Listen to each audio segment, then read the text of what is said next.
Growing up sucks, everything is pointless, and eventually we're all gonna die.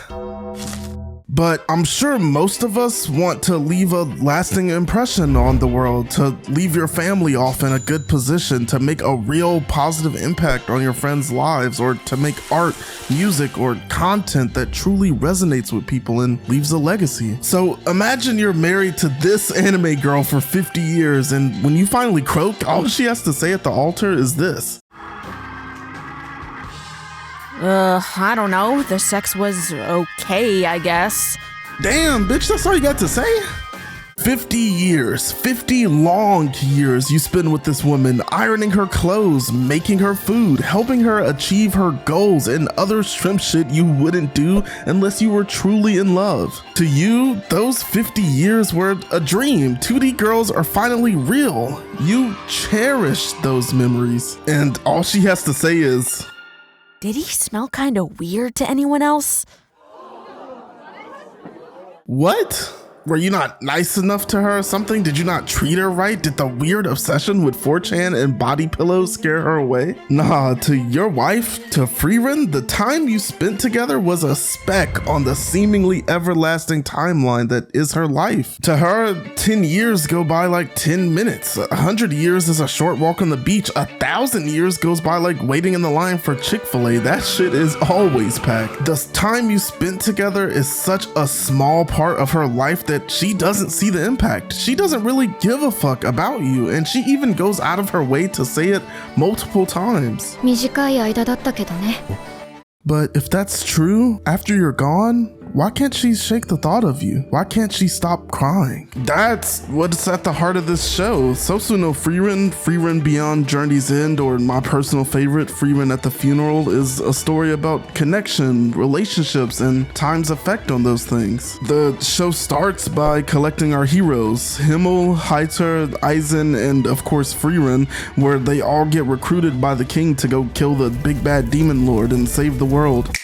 Psych, nigga, all of that happens before the first episode. Sosou No Frieren takes the idea of a generic fantasy anime story and flips it on its head by placing us at the end of it. And normally, that would be ass. What sick fuck wants to eat just the crust of the pizza? It's me, I'm the sick fuck. But because Frieren is an elf, if you couldn't tell by the big pointy ears you see at every anime con and Ren Fair, and elves in this world have insanely long lives, it lets us experience this story from a unique perspective. To Frieren's other party members, the 10 years they spent on their journey are some of the most fun and memorable in their lives. But to her, she might as well have been doom scrolling TikTok compilations. After it all ends, they have an intimate conversation over the era's meteor shower that comes once every 50 years, and Frieren says, 50年後、もっと綺麗に見える場所知ってるから案内するよ。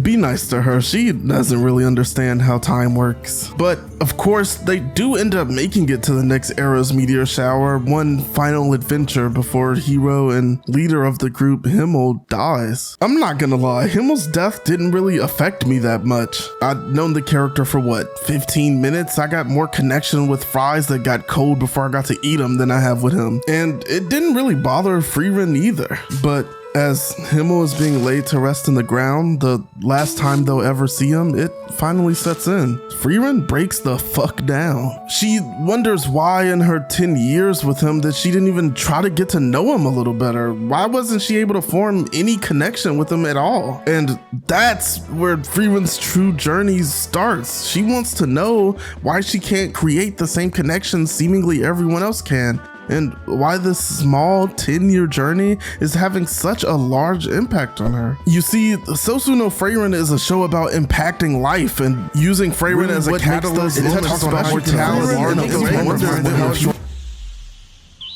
Have I mentioned how beautiful this show is yet?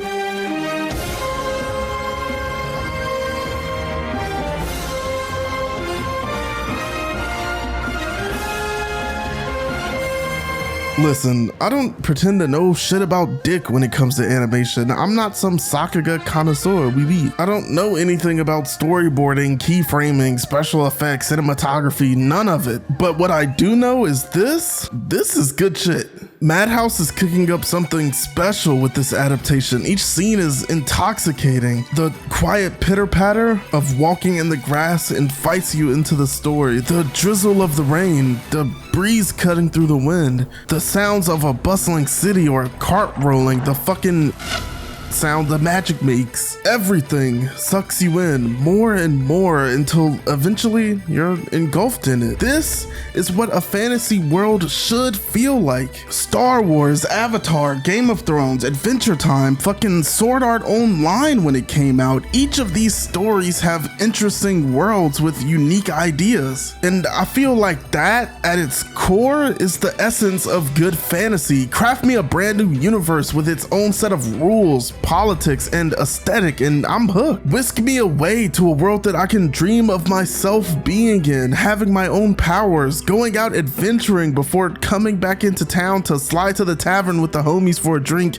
and ending the night at the brothel talking to a bad bitch. And this animation, this art combined with the soundtrack that just sweeps you off your feet and ties it all together gives Sosou no Frieren that kind of world. And my only complaint is I wish they just dive into it more. Listen, I'm a simple guy. I still like Dragon Ball Z. Jujutsu Kaisen is one of my favorite watches this season, and I can't lie, I'm a bit of a glue eater. But just listen to this for a second. In one of the early episodes, Frieren talks about how during their initial adventure there was a demon so strong that they had to seal him. Bro had come up with this new way to use magic that he called Zoltrak that was so strong at the time it couldn't be defended against, and now his seal was coming undone. So how did they defeat him? By killing him with his own fucking technique. You see, 80 years is a long time to be sealed and let humans study something, and with time, not only did they incorporate Zoltrak into their own magic, so much so that it just became known as an ordinary attack spell, they adapted new ways to defend against it. Surely, I'm not the only one that thinks that this idea is fucking sick, and it's the type of story you can only tell with this immortal protagonist. It's unique. So why don't they feed into it more? The truth is, as much as my little Timmy Turner brain can try to wish for it, right now, they don't need to, because what truly makes this show stand out is its characters.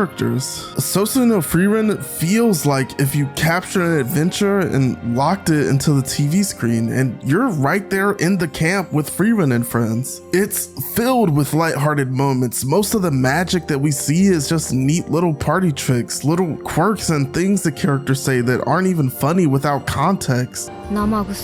Start to grow on you with your attachment to the characters. Any one of them has enough depth to be the main character of their own story. And when you're traveling with them, you'll realize it's a slow burn. And yeah, that's just another way of saying it's fucking boring or too slow sometimes. The show is far from perfect, and maybe it's even a little overrated, but characters in this show feel like people. When you drink the last Coke and your mom asks you where it's at, do you tell her?